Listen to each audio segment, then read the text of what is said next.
was to construct a new city comparable to New York with avenues and streets, well, something of the kind.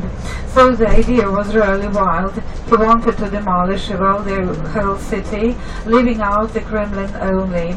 So you can just well imagine, well, Moscow, like New York, with now, well, historic buildings without anything but the Kremlin. So just, well, it was his idea, but to some extent he was right, because we can realize that nowadays Moscow doesn't function, it doesn't work. So, well, the biggest Moscow problem is the traffic, actually, the traffic. The only means of transport is the underground. It's the only thing, just, well, we can rely upon. And unfortunately, it's so good, it's so reliable, it's so efficient, that no other means of transport can compete with it. And everybody, and even the authorities, well, they rely upon the underground system, and that's why they don't develop buses, trolley buses, trams. So it was different under the Soviet regime, because we used to have only, well, the public system. Well, private cars, there were very, very few of them, because of many, well, the reasons were there were too many. Well, first of all, the production of cars was limited, and in order to buy some, you had to queue for many, many years. Being, well, the member of the Communist Party, well, having a good work position, well, and having money, surely, to buy the car, because it was very, very expensive, like nowadays, because we pay maybe just, as twice or thrice even for the same make. Well, compared to America, for example. So the prices for the cars are still very, very high, but, well, the people just, well, buy them because, well, it's the only solution to the problem, to the transport problem, unfortunately. Well, this way. So, well, this is the outer ring, well, which surrounds the whole city. So it's enormous. It was completed, many, many years ago under our ex-mayor. You may have heard the name, Lushkov. He is famous for his wife, a billionaire, well, who bought, the second best building, the second best palace in London, after the Buckingham Palace, by the way. Well, his ex-secretary, so things happen. You can just, well, only guess how she got rich, that rich. So when Le Corbusier came here, just, well, Moscow was a very, very well developing city. Well, the bourgeoisie, Russian bourgeoisie, was an emerging class, and it was very, very wealthy. You were yesterday in GUM here. Did you visit the GUM store? Here, you did visit. So just, it's the confirmation how rich Moscow merchants, Moscow industrialists were. GUM, the department store, was constructed at the expense of Moscow merchants, of Moscow industrialists. Moscow was an economic engine of the whole city, of the whole country, of the whole old Russia, while St. Petersburg was a bureaucratic capital. It was really rich, it was really wealthy, but just, well, it was really different, because, well, Moscow can be compared to Milan. For example, nowadays, well, they're really just, well, financial and economic engine of the country. So the wealthiest merchants, the wealthiest industrialists used to live here. There were a lot, and by the way, it was an industrial center to some extent, because apart from finances, apart from the center, the financial and cultural center of the city, which was very, very different. It was more democratic. Even foreigners coming here to Moscow, they saw just, well, enormous difference between Moscow and St. Petersburg. Moscow was a little bit, a place for dissidents, because, well, emerging bourgeoisie couldn't be just, well, another way around.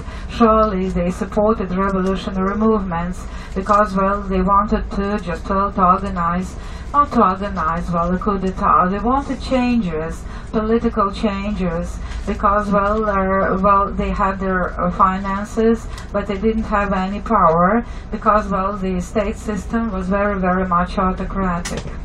So, well, you know that in 1860, well, they abolished the serfdom of the peasantry here in Russia. It was a turning point of Russian history, but the reforms were not complete. Why, sir? Because, well, there were two classes, well, much interested in the emancipation of peasants. It was no longer just, well, possible to have the serfdom in the 18th century. It was really just, well, a shameful thing, and it was not productive, not even for the economy. But there was a class of landowners, well, and they surely they didn't want the reforms, well, to complete them, to have them fulfilled completely, because, well, the peasants were emancipated, but actually without any land. But after a while, just, well, actually 80-85% of public lands, well, they started belonging to the peasants, to those who just, well, who worked these very lands. So there were two contradictory classes, and there was an autocratic and very, very rigid system, political system.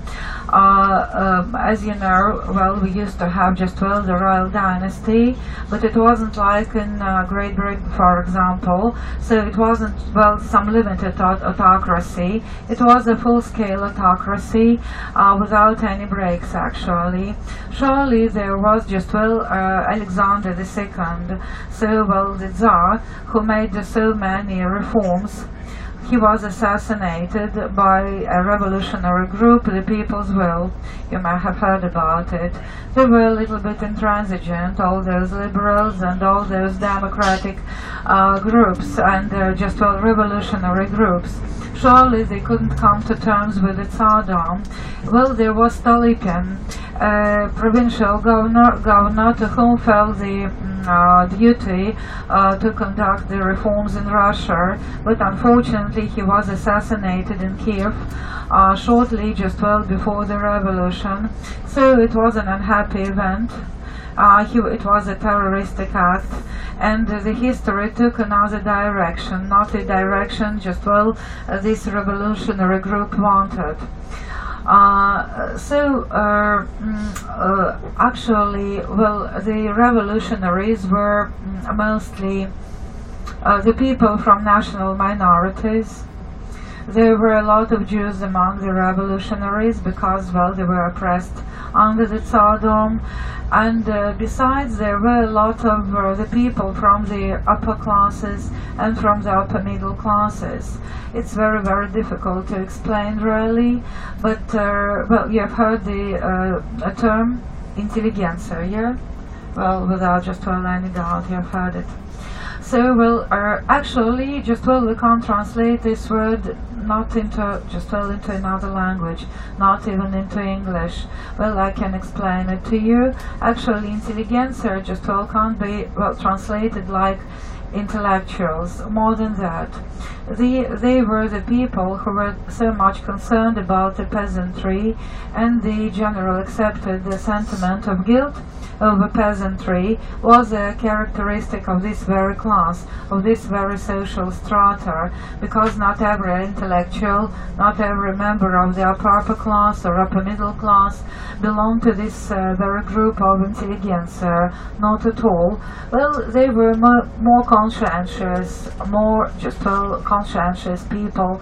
Well, the people, well, who had just, well, very, very deep concern, profound concern for the destiny, for the fate of Russian peasantry, most of all.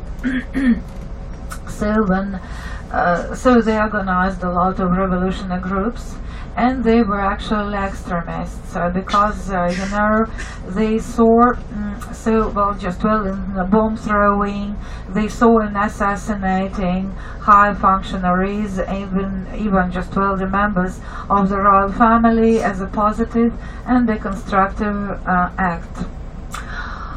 So when Alexander II was assassinated and Stolypin was assassinated, actually so it was